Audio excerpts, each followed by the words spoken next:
Saludos y bienvenidos a otro episodio más de Leyendo el Evangelio de Lucas. En el día de hoy vamos a estar leyendo y estudiando el capítulo número 8.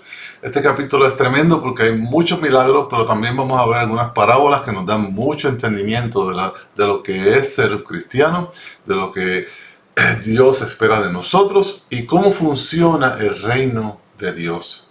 Eso tenemos aquí arribita, tenemos la parábola del sembrador.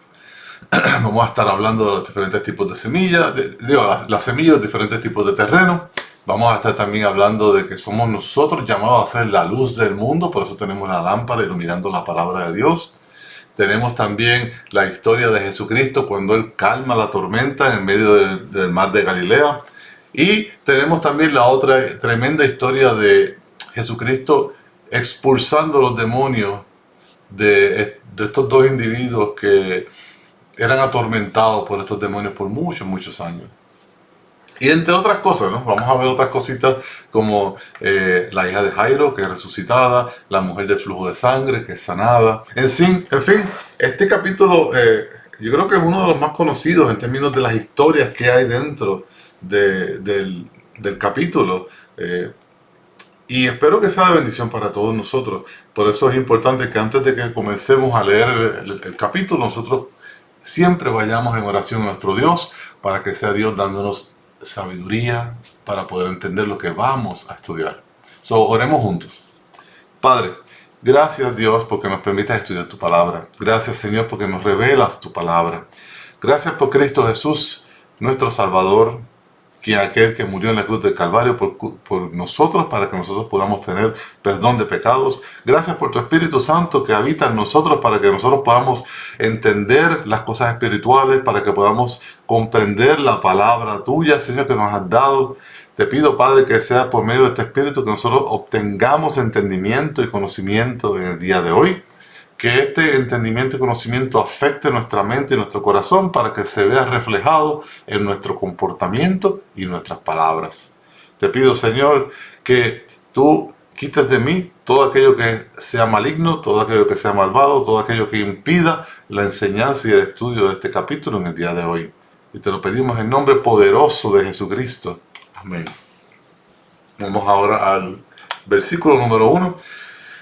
Y esta pequeña sección es pequeña pero importante, especialmente porque hay muchos malos entendimientos y malos rumores que hay en la calle sobre este tema. Y creo que esto nos va a aclarar algo. Y es referente al ministerio, ¿verdad? Las mujeres dentro o partícipes dentro del ministerio de Jesucristo. Hemos tenido malos entendimientos en referente a este tema en la iglesia cristiana, y yo creo que es importante hablarlo. Vamos a leer. Dice: poco después Jesús comenzó a recorrer las ciudades y aldeas, proclamando y anunciando las buenas nuevas del reino de Dios. Es lo típico de Jesús, ¿no? Iba a todas las ciudades, iba a las aldeas, iba a estos sitios de población, y lo primero que hacía era proclamar el evangelio donde pudiera, proclamar las buenas nuevas del reino de Dios, que había llegado porque Él es el rey del reino de Dios.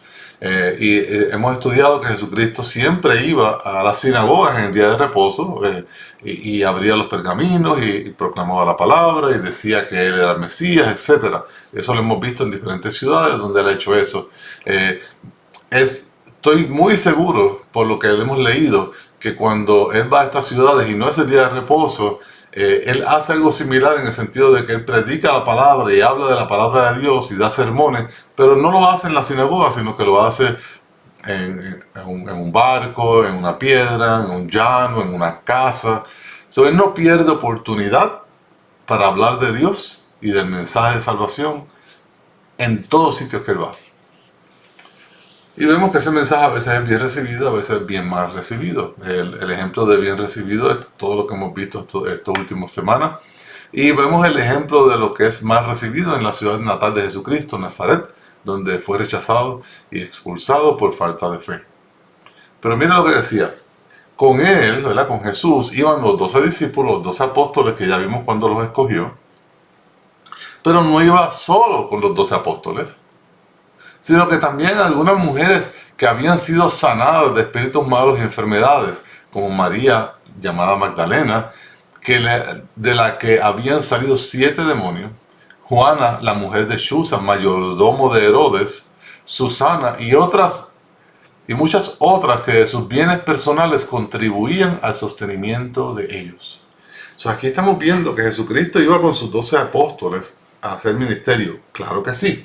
Esos eran sus pilares. Esos apóstoles y profetas son la fundación de la iglesia cristiana. Y eso lo vemos en Efesios, lo vemos en Apocalipsis. Pero eso no significa que lo único que Jesucristo necesitara para el ministerio fueran estas 12 personas.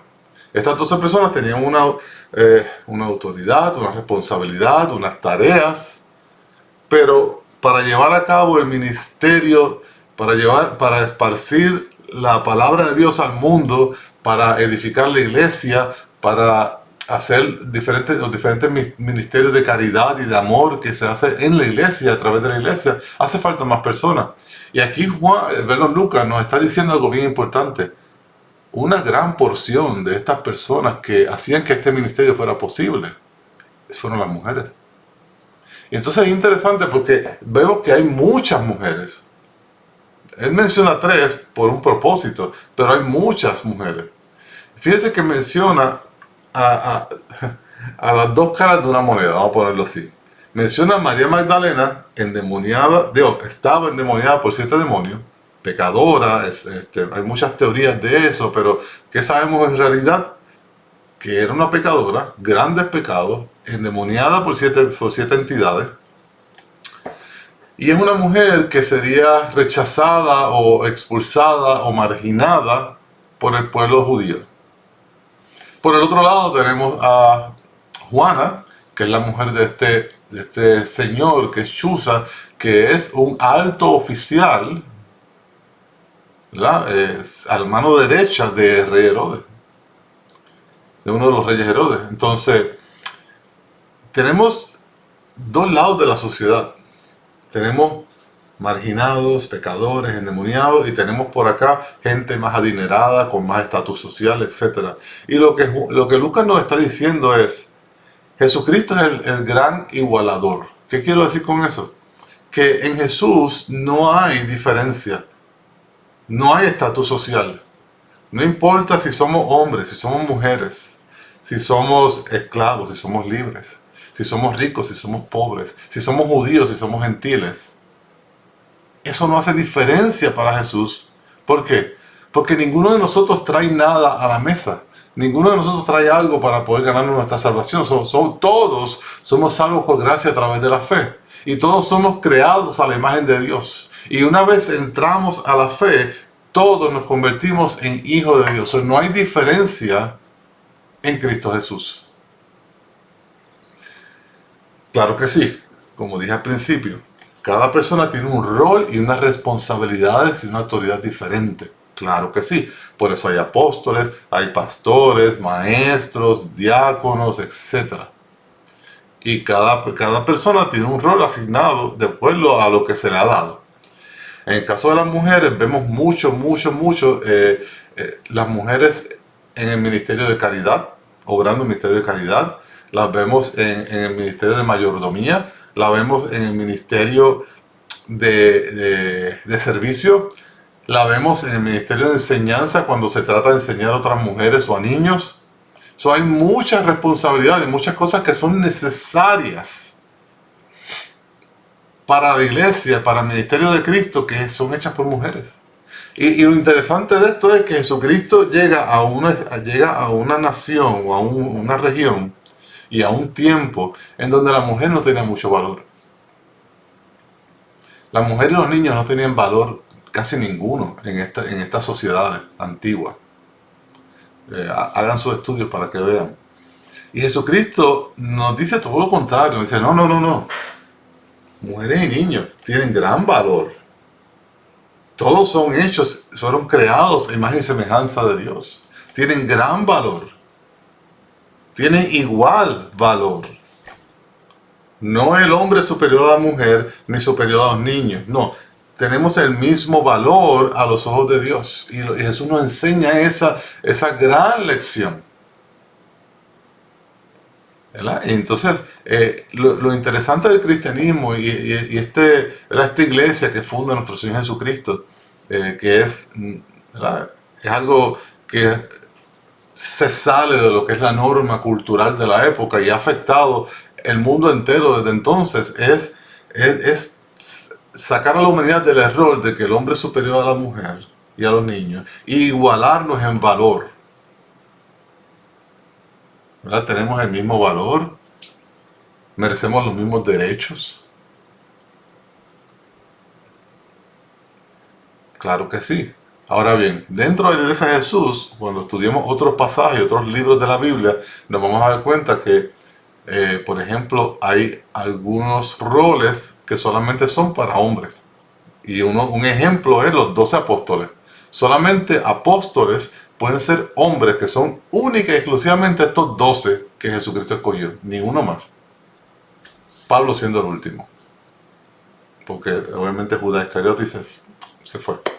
Fue un traidor. Luego establece pastores y maestros que también son hombres. Pero luego nos da unas estipulaciones que nos dicen, sí, las mujeres tienen que enseñar. No es que pueden, es que tienen que enseñar. Pero enseñan a otras mujeres y a niños en general. Eso tiene un rol muy importante. Gran rol. Tenemos mujeres que son diaconisas, como estas mujeres que hacen que contribuyen con sus bienes personales al sostenimiento de ellos. Y lo que se está refiriendo aquí es que manejan, ¿verdad?, las provisiones, todo lo que es material, y están sirviendo de un tipo de diácono. Hasta este momento la palabra diácono no se está utilizando. Ese ministerio se establece oficialmente en el libro de Hechos. Pero estaban sirviendo estas mujeres de diaconisas, administrando y obrando en la parte física del ministerio de Jesús mientras Jesús estaba aquí. Lo vemos después con Lidia, hace algo similar. Y así por el estilo. Estas mujeres que están aquí mencionadas, María Magdalena, Juana, son las mismas mujeres que cuando Jesús es muerto, ahí están. No abandonaron al Señor Jesús. Son las mismas mujeres que cuando Jesucristo resucitó, fueron las primeras en estar en la tumba allí. Mujeres fieles a nuestro Señor. Y podría añadir un poco más. Son mujeres que nos deben dar ejemplo a nosotros los hombres de la fidelidad que debemos tener para nuestro Señor. Cuando los apóstoles corrieron y huyeron, cuando encarcelaron a Jesucristo y lo crucificaron, las mujeres estaban allí. ¿Ven la importancia de la mujer? Y lo que podemos aprender de las mujeres, de su fidelidad, de su arduo trabajo, porque son bien trabajadoras en el ministerio. Y Jesucristo hizo esto.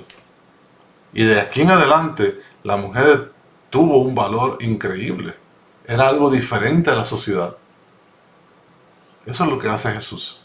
Nos revela la verdad de Dios. Continuamos. Este versículo 4 comienza una de las parábolas, que es la parábola del sembrador.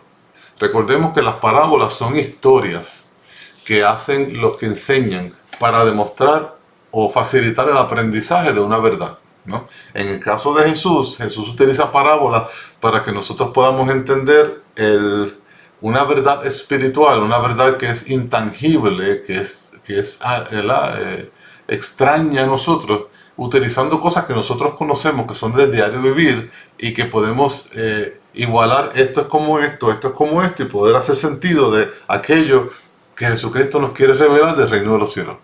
Ya sea cómo es el reino de los cielos, cómo debe ser nuestra vida, etc. Ahora bien, no quiero decir que es una limitación, pero es una realidad. La parábola es súper útil, es un método de enseñanza utilizado por milenios, pero tiene una limitación, que puede ser utilizado, ¿verdad?, y como vamos a ver en el próximo slide, utilizado a propósito para llevar a cabo un tipo de juicio. Lo vamos a ver en el próximo versículo. Pero por ejemplo, el Señor Jesús nos quiere enseñar a nosotros cómo es el reino de los cielos, cómo la palabra de Dios penetra en nuestros corazones y da fruto y crece, etc. Y Él utiliza la idea de un sembrador regando la semilla en diferentes tipos de terreno. Algo que tú y yo podemos entender fácilmente. Una semilla, la pones en tierra, le echas agua, la semilla germina, crece una planta, echa raíces y obviamente esperemos que si es una semilla de manzana, que crezca un árbol de manzana y dé mucho fruto. Eso es lo ideal. Entonces, ¿cuál es la limitación que quería decirles? Bueno, si leemos esto, ¿verdad? Vamos a leer estos versículos 4 al 8. Esta es la parábola cruda, ¿no? Sin explicar. Ahora bien, si el Señor Jesús no explica la parábola, es bien difícil comprender lo que realmente nos quiere decir con esta parábola. Porque el que le da el significado a todos los detalles que vamos a hablar aquí es el que está creando la parábola, ¿no? Estoy creando esta parábola y en mi mente esto significa esto, esto significa esto, esto significa esto. Yo primero hago la historia para que se entienda el contexto de lo que está sucediendo y luego explico las partes para que le haga sentido a la persona. Ahora bien, si yo no te explico las partes a ti, no vas a entender correctamente. Puedes tratar, pero muchas veces es bien imposible o difícil de entender qué realmente está enseñando a la persona aquí, a menos que tengamos otro contexto o otra forma de nosotros buscar esa información. ¿Okay? Vamos a leer esta historia, esta parábola, y después vamos a explicarla un poquito más, con más detalle. Dice, habiéndose congregado una gran multitud, a los que de varias ciudades acudían a Jesús, entonces les habló por medio de una parábola. El sembrador salió a sembrar una semilla. Al sembrarla, cayó. Una parte cayó junto al camino y fue pisoteada y las aves del cielo se la comieron. La otra parte cayó sobre la roca. Tan pronto como creció, se secó porque no tenía humedad en las raíces. Otra parte cayó en medio de los espinos y los espinos, al crecer con ella en paralelo, la ahogaron, ¿no? Les robaron el sol, les robaron el espacio y el agua. Y otra parte cayó en tierra buena y creció y produjo una cosecha al 100%. Al hablar de estas cosas, Jesús exclamaba, el que tiene oídos para oír, que oiga. Fíjense que Jesucristo nos da esta historia muy fácil de entender, un niño la podría entender. Y nos da una advertencia. Dice, escuchen porque hay una advertencia, hay un riesgo aquí, pero hasta este momento es bien difícil de entender si no hay una explicación adicional. ¿Qué significa esto? ¿Qué significa la semilla? ¿Qué significa el sembrador? ¿Qué significa los diferentes tipos de tierra? ¿Qué significa que crecieron pero se murieron, pero crecieron y dio fruto? ¿Hay alguna importancia referente al 100%? Tenemos que tener ese tipo de preguntas, ¿no? Cuando leemos una historia así. Y ahora mismo no hay respuesta. Pero vamos a ver lo que sucede en el próximo slide. Dice, versículo 9. Sus discípulos le preguntaban qué quería decir esta parábola. ¿Ya ven? Los discípulos escucharon la parábola y dicen, ok, pero ¿qué significa? No entiendo lo que me quieres decir. Entonces, dice, y él respondió, a ustedes que están aquí, se le ha concedido conocer los misterios del reino de Dios. Eso quiere decir que esta parábola nos enseña unos misterios que siempre han existido, siempre son reales, pero ahora son revelados para que nosotros entendamos cómo funcionan las cosas en el reino de los cielos. Dice, pero a los demás les hablo en parábolas para que viendo no vean y oyendo no entiendan.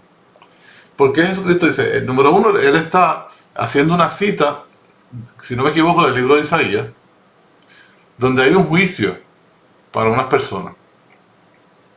Entonces, como le dije al principio, si Jesucristo enseña en parábolas, pero no las explica, pues van a ver, pero no van a realmente ver. Van a oír, pero no van a entender. ¿Entienden ahora lo que Jesucristo nos está diciendo? ¿Por qué Jesucristo empieza a enseñar en parábolas? Fíjense que hasta el día de hoy era todo enseñanzas claras. Pero de momento Jesús empieza a utilizar parábolas más frecuentes y más frecuentes y más frecuentes y más complejas. Y vamos a seguir viendo parábolas hasta el final, prácticamente. Hasta el día antes de su crucifixión. Entonces, recuerden lo que está sucediendo. Recuerden que Jesucristo ya lleva, en este momento, se estima que lleva 2 años ya predicando. Eso no es algo que sucede rápido. Ya lleva 2 años predicando por diferentes ciudades. Y hasta ese entonces, él ha proclamado la palabra en todo Israel. Todo el mundo sabe quién es Jesús, las multitudes lo siguen. Pero ¿qué hemos observado? Hemos observado que hay ciertas personas, la ciudad de Nazaret, los fariseos, los escribas, los levitas, y así por el estilo. Hay ciertas personas, ciertos grupos que no quieren entender y escuchar la palabra de Dios, no quieren conocer la palabra de Dios. Y por más que Jesucristo haga milagros, que enseñe la palabra con poder, que dé ejemplo, que dé evidencia, que dé testimonio, esa gente tiene un corazón de piedra que rechazan la enseñanza del Señor Jesús. Entonces, la palabra dice que llega un momento en donde Dios dice hasta aquí. Y lo vemos en el libro de Romanos capítulo 1 y 2, por ejemplo, está bien claro ahí. Lo vemos en el Antiguo Testamento, el libro de Isaías, lo vemos aquí. Dice, hasta aquí llegué. Como cuando estaba en Nazaret y lo quisieron matar y no tenían fe en él, y él dijo, se fue. Y después vamos a ver otros pasajes de la Biblia que dice que estas ciudades como Nazaret y otras ciudades que Jesús estuvo allí pero lo rechazaron, recibirán peor castigo que Sodoma y Gomorra recibió. Hay un juicio por rechazar a Dios. Y esto es parte del juicio. Entonces Jesús habla en estas parábolas para que estos fariseos, estos escribas, estos levitas, esta gente de Nazaret, esta gente que rechazaron abiertamente y públicamente y tienen un deseo hasta de matar a Jesús, no entiendan. Ya su oportunidad pasó. Pero a nosotros se nos ha concedido el entenderla. Para que nosotros, ¿qué podamos hacer? Podamos entender, podamos arrepentirnos de nuestros pecados, podamos creer en nuestro Señor Jesucristo, podamos ser salvos. Porque si nos arrepentimos y creemos, Dios promete salvarnos. Entonces, luego de dar este aviso, dice el versículo 11, ahora Jesús va a explicarla. La parábola es esta. La semilla es la palabra de Dios. Aquellos a lo largo del camino son los que han oído, pero después viene el diablo y le arrebata la palabra de sus corazones para que no crean y se salven. Entonces, fíjense que aquí vemos ya varias cosas. Vemos que Jesús es el sembrador, está llevando la semilla. Y después a nosotros nos toca ser el sembrador, ¿verdad? Esa semilla que se riega en todos lados, a toda persona, en todo sitio, en todo lugar, es la palabra de Dios. Y eso nos debe dar a entender a nosotros que nosotros debemos llevar esta palabra de Dios a toda persona, hombres, mujeres, niños, esclavos, libres, presos, etc. Sin distinción de persona. No importa el lenguaje, no importa el idioma, no importa la localización, no importa la cultura. Toda persona necesita recibir esta semilla, que es la palabra de Dios. Ahora, ¿qué sucede una vez esa semilla es regada? Ya no depende del sembrador. Depende de otras circunstancias, otras variables. La primera circunstancia, el primer ejemplo es que parte de la semilla, cuando el sembrador está regando la semilla, cae en el camino. Esa tierra del camino, ¿cómo está? Compacta, está dura. A veces hay piedras compactadas y la semilla no penetra, se queda superficial. ¿Y qué hace el diablo? El diablo no quiere que tú y yo nos salvemos. El diablo desea que todo el mundo se pierda, que todo el mundo pague por sus pecados, que es lo contrario de lo que Dios desea. Dios desea que todo el mundo se salve. ¿Y qué hace el diablo? Está pendiente para cuando la palabra de Dios está siendo regada en las personas, buscar cualquier oportunidad para quitársela y que esa persona no crea, se arrepienta y se salva. Ya vamos viendo lo que nos está enseñando Jesús sobre cómo se crece el reino de los cielos. Ahora bien, dice, versículo 13. Aquellos sobre las rocas son los que cuando oyen reciben la palabra con gozo. Esa es importante. Pero no tienen raíz profunda. Creen por algún tiempo y en el momento de la tentación sucumben. Entonces, este segundo grupo de personas es una persona que recibe la palabra con alegría y con gozo. ¡Wow! De verdad voy a ir al cielo. De verdad Jesucristo me va a proveer. De verdad Jesucristo me va a cuidar. Me va a proteger. Y ¡wow! Aleluya, gloria a Dios. Y nos alegramos y nos gozamos. Gran gozo. Pero esa persona, ese corazón no está bien preparado, no está bien transformado. Y es un terreno pedregoso, ¿no? Donde por encima parece que es bueno, pero un poquito de profundidad y está pura piedra.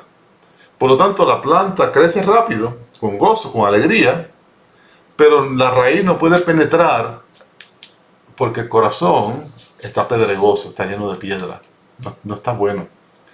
Esa persona no va a profundizar en la palabra, no va a profundizar en la fe, no va a perseverar en la fe, no va a estudiar mucho la palabra, en fin, no va a hacer las cosas que nosotros estamos llamados a hacer todo el tiempo, todos los días, en toda hora. No va a estar en oración constante, etcétera, ¿verdad? Son algunos ejemplos. Y dice que cuando venga el tiempo y el momento de la tentación, de la prueba, de la dificultad, sucumbe. No tiene raíz para agarrarse. Cuando viene el viento fuerte, se cae. ¿Verdad? En otras palabras, su fe es temporera. Y dice la palabra de Dios que esa fe temporera que no persevera hasta el final, no es una fe que salva, sino que tiene apariencia de salvación. Ahora tenemos una tercera opción. Versículo 14. La semilla que cayó entre los espinos son los que han oído. Y al continuar su camino son ahogados por las preocupaciones, las riquezas y los placeres de la vida, y su fruto no madura. Estas personas reciben la palabra, también creen, y estas personas duran un poco más. Estas personas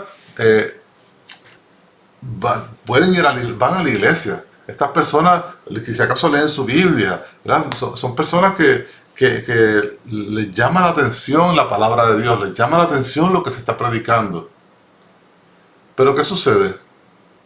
Esta semilla dice que cae en una tierra que es buena, porque no tiene piedra, pero está sembrada junto a otros espinos,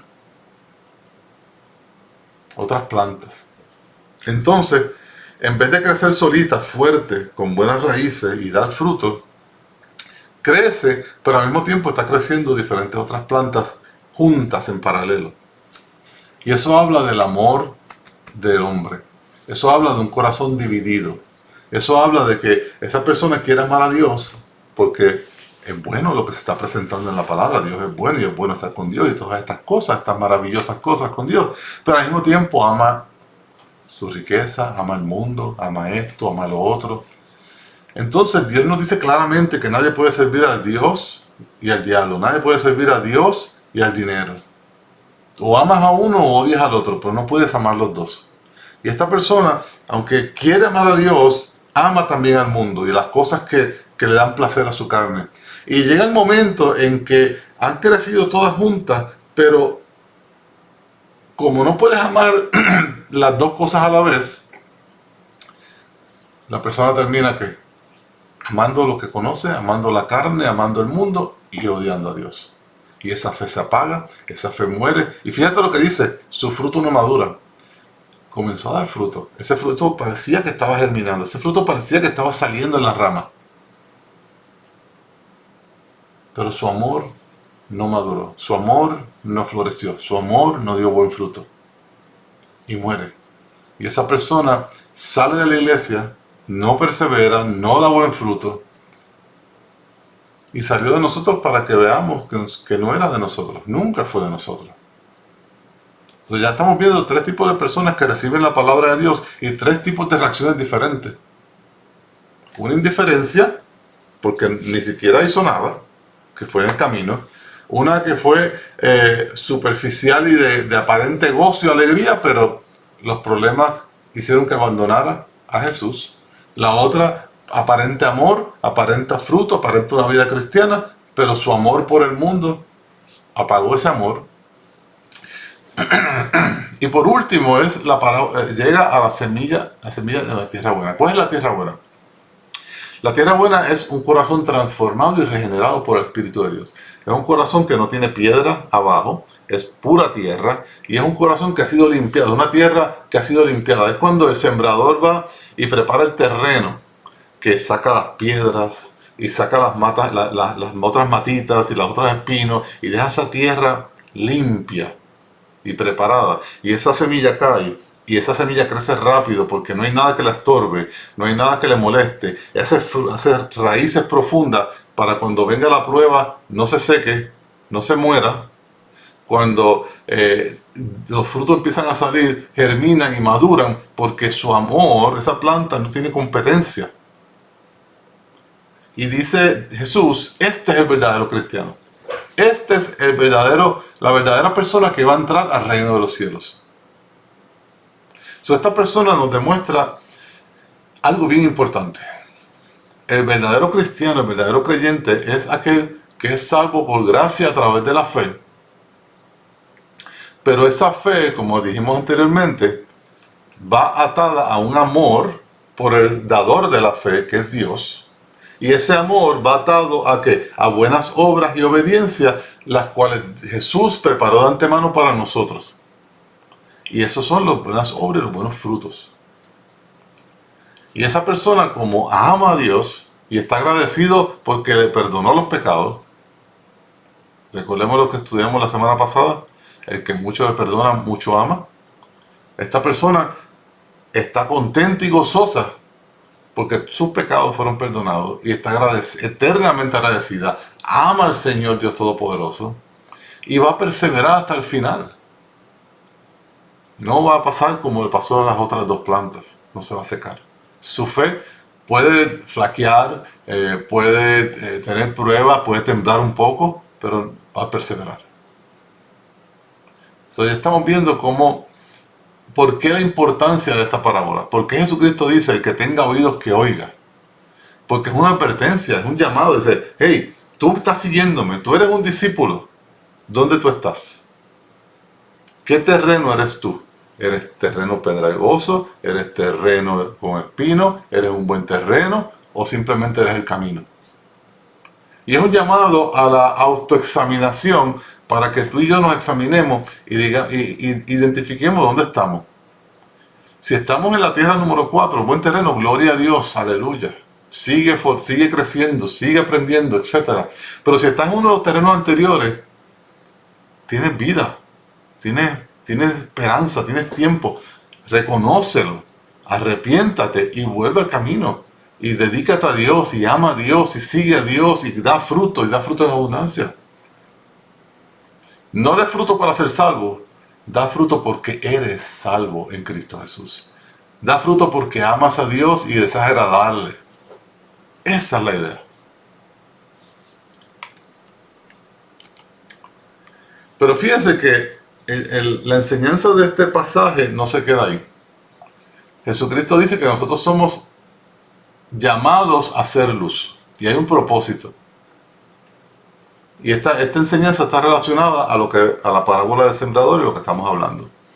Versículo 16 dice, nadie enciende una lámpara y la cubre con una vasija o la pone debajo de una cama, sino que la pone sobre un candelero para que todos los que entren vean la luz. Pues no hay nada oculto que no haya de ser manifiesto, ni secreto que no haya de ser conocido y salga a la luz. Por tanto, tengan cuidado como oyen, porque al que tiene más se le será dado, y al que no tiene, aún lo que cree que tiene, se le quitará. Fíjense que tengan cuidado como oyen. ¿De qué está hablando? De la palabra de Dios. Y dice que si tú eres creyente, si tú eres cristiano, y esa palabra entró y germinó en tu corazón y dio raíces y echó fruto, eso va a generar una vida de luz. Una vida donde tú vas a llevar la palabra de Dios a otras personas. Y vas a ser un sembrador. Y vas a contarle a los demás lo que Dios hizo contigo. Y vas a contarle a los demás las bondades de Dios. Y vas a contarle a los demás las maravillas de Dios. Y vas a contarle a los demás la salvación que hay en Cristo Jesús, dada a nosotros por Dios, para que seamos salvos al creer en Él. Es una luz que hay dentro de ti que no es tuya, que es Cristo reflejado en ti. Y esa luz es tan brillante y tan potente que no se puede esconder. Por eso le dice, no hay nada de oculto que haya de ser manifestado. Si tú eres hijo de Dios, vas a revelarte. La gente lo va a ver. No se puede quedar oculto. El Evangelio de Dios tiene que ser proclamado, tiene que ser revelado, especialmente cuando caminamos en la oscuridad. No es que nosotros hagamos cosas de oscuridad, sino que caminamos en un mundo lleno de pecados, donde la gente vive en la oscuridad, y tú, al ser un cristiano, al tener la luz de Cristo en ti, vas a reflejar esa luz, vas a brillar y vas a llamar la atención. Por eso es que todo va a ser conocido. Y esa palabra también habla de que nosotros vamos a exponer las verdades de Dios al mundo. Y a veces eso incluye revelarle al mundo su pecado a través de la luz de la palabra de Cristo, para que ellos vean el pecado y aquello que estaba oculto salga a la luz y se arrepientan y crean. Entonces, fíjense cuál es la advertencia. Tengan cuidado como oyen, porque el que tiene se le dará dado más. O sea, en otras palabras, a esa persona que está estudiando y que está proclamando la palabra y que está enseñando la palabra y que está sirviendo en el ministerio y que está siendo útil al reino de Dios, Dios le va a dar más. Mientras más lo usas, más te da Dios. Mientras más lo enseñas, más te da Dios. Mientras más lo pones en práctica, más te da Dios. Yo lo he experimentado en mi propia vida. Mientras más estudio la palabra, mientras más oro, mientras más voy a la iglesia, mientras más predico la palabra, mientras más comparto a Cristo con otras personas, Dios me da cada día más entendimiento y más revelación de la que tenía antes. ¿Por qué? Por lo que dice aquí. El que tiene se le dará más. ¿Verdad? Es como la parábola de los talentos. Aquel que Jesucristo le dio 5 talentos y los multiplicó, recibió más, ¿verdad? Y entonces la idea es que sigamos multiplicando y tendremos más, y multiplicando y tendremos más. Pero al que no hizo nada, al que enterró el talento, al que no hizo absolutamente nada con él, dice, aún lo que cree que tiene, se le quitará. El poquito conocimiento que tenemos se eliminará. Nos descarriemos. Es una advertencia grave para nosotros, es importantísima. Seamos fieles a Dios, pongamos en práctica lo que aprendemos, seamos hacedores de la palabra y no oidores de la palabra. Proclamemos el Evangelio, tratemos de enseñar la palabra, tratemos de explicar las buenas nuevas de salvación, porque mientras más hagamos eso, más revelación Dios nos va a dar, más entendimiento Dios nos va a dar, y más útiles podremos ser en el reino de los cielos, y por lo tanto podremos dar más fruto. Vemos cómo funciona. No vas a empezar dando 100 frutos, al 100 por uno, no. Empiezas dando 1, después das 2, después das 10, después das 15. Es un proceso. ¿Por qué? Para dar más fruto el árbol tiene que crecer, tiene que echar más raíces, tiene que crecer más y echar más raíces, y entonces da más fruto y más fruto y más fruto. Pero el árbol no empieza dando 100 manzanas, empieza dando de 1 o 2 manzanas, 3 manzanas, 5 manzanas. Así somos nosotros. Perdón. Así es nuestra vida cristiana. Tenemos que utilizarla, ponerla en marcha, ponerla en forma, ser útiles, avanzar en el reino y no ser como los que reciben el talento, reciben la enseñanza, reciben la fe y no la ponen en práctica, no la enseñan, no la comparten. Son una luz debajo de la vasija, debajo de la cama. Son una tierra que o está estéril, o está pedregosa, o está llena de espinos. No hay otra opción. Por eso es la advertencia que Jesucristo nos da, el que tiene oídos que oiga. Bueno, sigamos con nuestro pasaje. Versículos 19 al 21 lo puse aparte porque yo creo que es bueno hablarlo. Es la idea de que Jesús tenía familia. Hay una idea errónea en el mundo de que Jesús era hijo único y que la Virgen María no tuvo más hijos, y peor aún que se quedó siempre virgen, etc. Eso no es bíblico, mis hermanos. Eso no está en la Biblia. La Biblia nos dice lo contrario. Claramente nos dice que María y José tuvieron otros hijos. Claramente nos dice que Jesús tuvo hermanos y hermanas. Voy un poco más allá. Santiago, el que escribe el libro de Santiago, la carta de Santiago, que es cortita, que era el obispo de Jerusalén, es el medio hermano de Jesús por parte de María. Y no tiene nada de malo, absolutamente nada de malo. No cambia en nada a Jesús, no cambia en nada la promesa, no cambia en nada la profecía. Por el contrario, nos revela que Jesús es 100% hombre.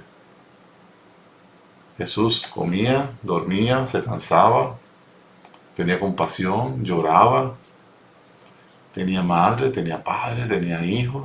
Tenía hermanos, tenía hermanas, no tenía hijos. Jesús nunca se casó, ni tuvo hijos. Y se entristeció, se maravilló, y nos demuestra que Jesús es 100% hombre. Fue tentado, pero no pecó. Todo lo que tú y yo experimentamos por nuestra naturaleza humana, Jesús lo experimentó igual. Por eso es que es el perfecto sumo sacerdote, aquel que es sacerdote nuestro, que es nuestro representante, pero que conoce todas nuestras situaciones porque las experimentó en carne propia. Jesús es 100% Dios y 100% hombre, los dos al mismo tiempo en una persona. ¿Okay? Entonces dice, entonces la madre y los hermanos de Jesús llegaron a donde él estaba, pero no podían acercarse a él debido al gentío. Eso ya sabemos que es cierto, eso pasa en todo lado. Entonces dice, tu madre y tus hermanos están afuera y te quieren ver. Le avisaron. Pero él les respondió, mi madre y mis hermanos son estos que oyen la palabra de Dios y la hacen. Ahora bien, hay una confusión con este pasaje. Y es una confusión muy boba. No debe de existir. La gente dice, no son hermanos reales de Jesús, se refiere a que son personas que tenían fe. No. Eso no es lo que dice aquí. Lo que está diciendo es, aquí está tu madre, aquí están tus hermanos, aquí está tu hermana, o sea, tu familia está allá afuera. Recordemos lo que decía cuando estaba en Nazaret, que esta gente conocía a Jesús, sabía quién era su familia. Hijo del carpintero, de María, conocían a su familia. Y ahora le están diciendo, hey, tu familia está allá afuera, quieren hablar contigo, pero estás aquí adentro y mucha gente no puede entrar. Y Jesucristo aprovecha para dar una enseñanza más. Hasta ahora, ¿qué nos ha dicho? Jesucristo nos ha dicho la parábola del sembrador. Después nos dice que seamos la sal y la luz del mundo. Después nos explica por qué, que es lo que acabamos de hablar, que es lo que acabo de decirle. Y ahora nos dice que nosotros, los que escuchamos la palabra, la atesoramos en nuestra tierra buena, en nuestro corazón, y esa palabra germina y da fruto, en otras palabras, que hace buenas obras y dan buen fruto. Esas personas son su familia. Esas personas no solamente son discípulos de Jesús, sino que son hermanos y hermanas de Jesús. Por eso es que decimos que nosotros somos adoptados en Cristo Jesús como hijos de Dios. Antes no éramos hijos, ahora somos hijos. Antes éramos criaturas de Dios, creación de Dios. Pero a nosotros poner nuestra fe en Cristo Jesús y venir a Él y amarle y obedecerle en amor y agradecimiento, como Él nos dice aquí en este versículo, somos adoptados como hijos. Ahora Jesucristo es mi hermano mayor. Yo soy hermano de Cristo, pero Él es superior. Tengo hermanos y hermanas en Cristo. Por eso es que cuando vamos a la iglesia decimos, hey, hermano, hermana, ¿cómo estás? ¿Por qué? Por esto. Somos familia. Somos familia en la fe. No tiene nada que ver con la familia de Jesús, la familia de sangre. Absolutamente nada. No tiene nada que ver, no hay ningún problema. O sea, si Jesucristo tuvo hermanos y hermanas, esos hermanos y hermanas eran pecadores igual que tú y yo, igual que María. Somos personas necesitadas de un Salvador. Y de hecho, cuando Jesucristo resucita, sus hermanos se convierten. Como dije, Santiago, James en inglés, termina siendo uno de los escritores del Nuevo Testamento, termina siendo el obispo de la iglesia de Jerusalén. Su madre siempre creyó en Jesucristo, aunque sí batalló con las cosas difíciles que le estaban pasando a su hijo, como toda madre. Pero no tiene no tiene nada de malo. O sea, yo decir que James, Santiago, era el medio hermano de Jesús, no hace Santiago más santo, no lo hace como tener poderes, no lo hace ser absolutamente nada más que un ser humano que nace con naturaleza de pecado, con pecado original, y necesita un Salvador que es Cristo Jesús. Pero aquí nos enseña que nosotros que nos llamamos hermanos somos aquellos que tenemos fe salvífica, que amamos a Dios con nuestro corazón y que porque lo amamos hacemos sus obras. Y es exactamente lo que Jesús dice aquí. Oyen la palabra de Dios y la hacen. Muy importante ese segundo punto. ¿Hace sentido? Espero que haga sentido.